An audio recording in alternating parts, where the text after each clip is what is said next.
우리가 물건 하나를 사더라도 이왕이면 환경에 좋은 걸 고르고 싶을 때가 참 많죠. 그런데요, 만약에 그 착한 마음이 아주 교묘한 속임수에 타깃이 된다면 어떨까요? 오늘은 바로 그 이야기, 친환경이라는 탈을 쓴 속임수에 대해 파헤쳐 보려고 합니다. 특히 우리 일상생활과 아주 밀접한 실제 법원 판례들을 가지고요, 우리가 어떻게 스스로를 지킬 수 있을지 아주 쉽고 명쾌하게 알려드릴게요. 혹시 이런 경험 없으세요? 좀 비싸도 친환경이라니까 큰맘 먹고 샀던 제품. 아니면 그냥 녹색 포장이 예뻐서 뭔가 좋아 보여서 집었던 물건들. 과연 그 선택이 진짜 지구를 위한 거였을까요? 아니면 혹시 우리가 누군가의 마케팅에 깜빡 속아 넘어간 건 아니었을까요? 자, 여기 우리랑 정말 비슷한 한 사람이 있습니다. 바로 직장인 A씨인데요. 이분은 평소에도 환경보호에 관심이 많아서 일상에서 작은 거라도 좀 실천해 보려고 노력하는 그런 분이었어요. 마침 A씨가 차를 바꿀 때가 됐거든요. 근데 광고를 딱 보니까 아주 엄격한 배출가스 기준을 통과한 친환경 클린 디젤 차량이라는 거예요. 와, 이거다 싶었죠. 환경도 생각하고 차도 사고 망설임 없이 그 차를 구매했습니다. A씨의 노력은 여기서 끝나지 않았습니다. 일회용품 좀 줄여보려고 도시락을 싸서 다니기로 한 거죠. 정말 좋은 생각이잖아요. 그래서 인터넷을 찾아보다가 그린박스라는 이름의 식품 용기를 발견했어요. 이름부터가 그린이니까 이건 당연히 뭔가 특별한 친환경 소재로 만들었겠구나 믿고 바로 주문했죠. 소비만 그런 게 아니었어요. A씨가 사는 아파트에서 마침 재건축 사업이 진행 중이었거든요.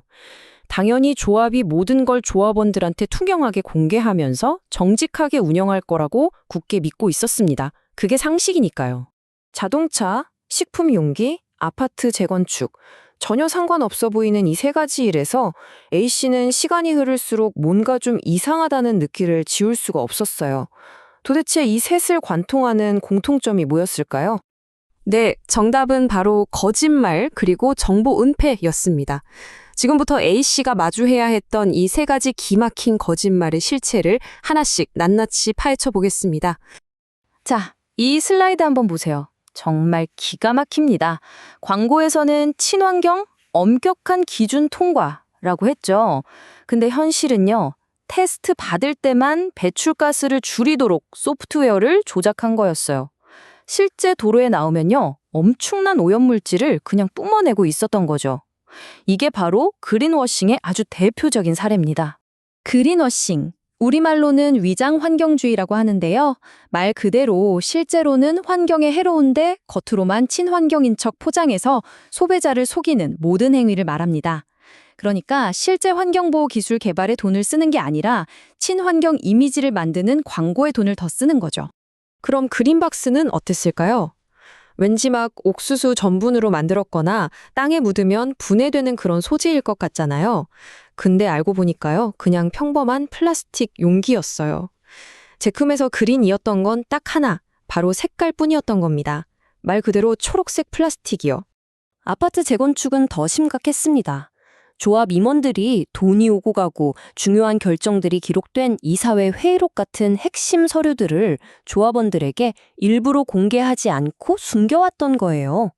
마땅히 투명해야 할 조합 운영이 몇몇 사람들끼리 깜깜이로 진행되고 있었던 거죠. 다행히도 이 이야기들이 그냥 A씨의 억울함으로 끝나진 않습니다.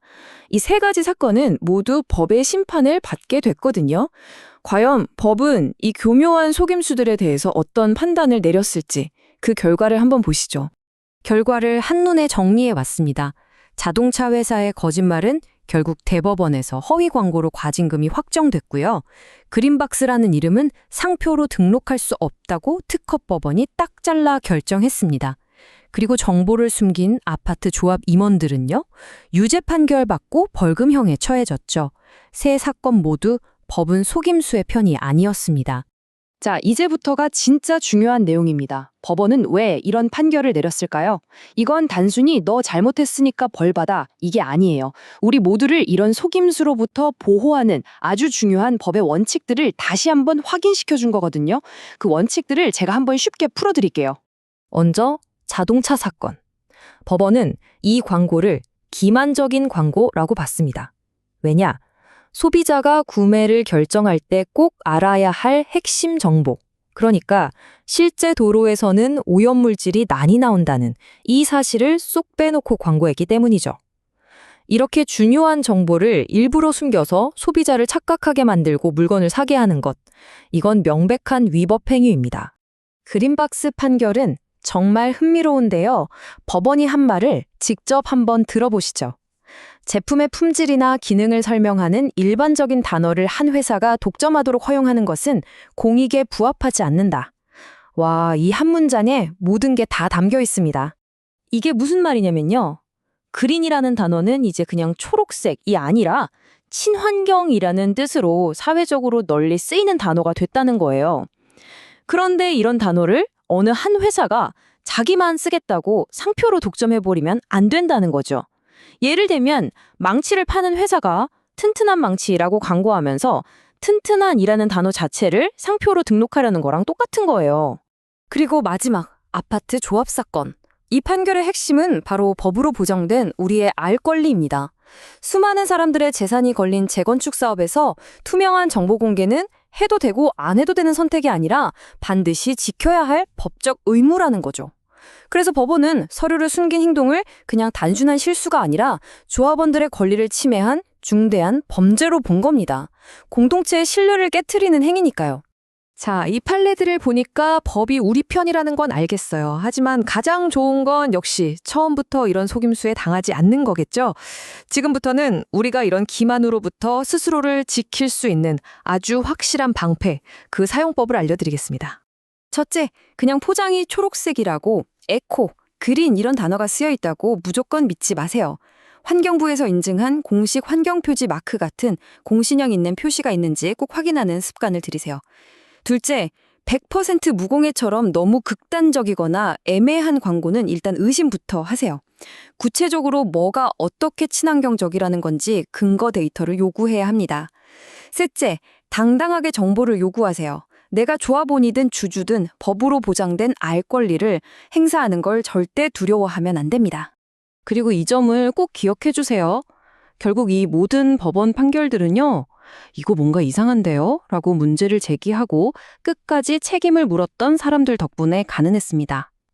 결국 기업과 조직을 정직하게 만드는 가장 강력한 무기는 바로 소비자로서 또 구성원으로서 우리가 하는 현명한 선택과 당당한 목소리입니다. 자, 오늘 이야기를 마무리하면서 이 질문을 한번 던져봅니다. 오늘 하루 동안 여러분이 마주쳤던 수많은 친환경 문구들을 한번 떠올려 보세요. 매장에서 본 세제, 광고에서 본 자동차, 손에 들고 있던 커피컵까지. 과연 그건 진짜였을까요? 이제 여러분은 그 진실을 가려낼 수 있는 아주 강력한 도구를 가지셨습니다.